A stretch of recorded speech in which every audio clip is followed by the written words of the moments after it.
Она што го најавивме денеска започнува со реализација. Ова беше првиот состанок за имплементација на проектот.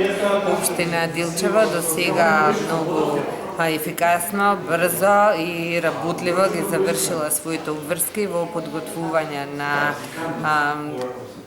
прво пронаоѓање на доволен број на матични лекари кои ќе ја прифатат имплементацијата, бидејќи овој проект нема да доживее квалитетна имплементација ако сите чинители не се вклучат и активно не соработуваат, а тука се општината од една страна како носител на проектот, а потоа матичните лекари кои ќе бидат вклучени и сертифицираните носители на сертифицираните даватели на социјални услуги на општината.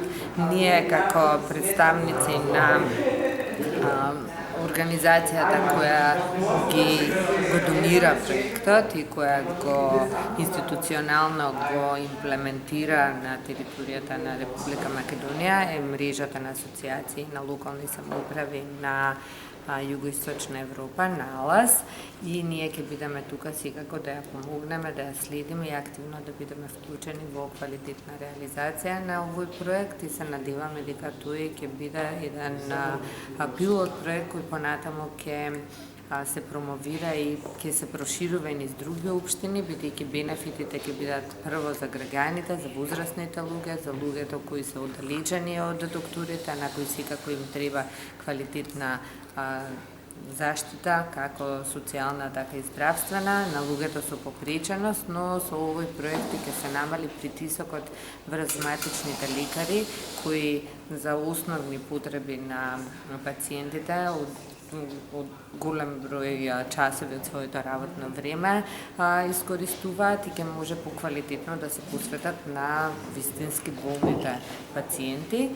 Најмногу овој проект ќе помогне за старите, за возрастните лица и, како што реков, за лицата со посебни потреби. Предам што е Делчево е пионер во нешто убаво. Посебно што 5 ординации за почеток се вклучени, ќе направиме нешто, ќе дадеме се од себе да бидеме така како што треба, да ги следиме пациентите. Пред се станува збор за тешко болни пациенти кои потешко се движат и не е се во можност секогаш да дојдат во здравствената установа и тоа баш би било супер за нив, за да ги следиме 24/7. Секако подршка и од семејството ќе има, подршка од Црвен крст и од Бравура, така да не ми страв супер баш ово што сме пионери. Благодарам. Така. А ова што е централната станица, кој што стои на пулт за главна сестра, кој ќе ги следи тие пациенти во едно оделение, практично ќе биде ке вас.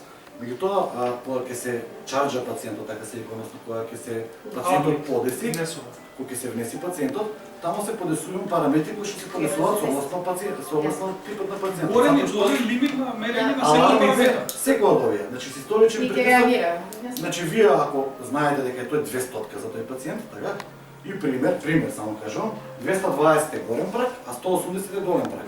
И го ставате меѓу тие два и тогаш само ви се ова горе аларм дека ќе падне или која ќе се качи за да се реагира. Затоа што ако го ставиме на пример дефолтен, да биде практично за сите пациенти исти, може би ќе биде нормално 120-180 и тогаш тој ќе ви буде подсвирење. И истото е и за диастоличен притисок, истото е за пулс, истото е и за ЕКГ-то. За сите параметри се подесуваат горна и долна граница на сатурација, мислам имаш. За СПО2, респирации, температура. Температура немаш да се подесува,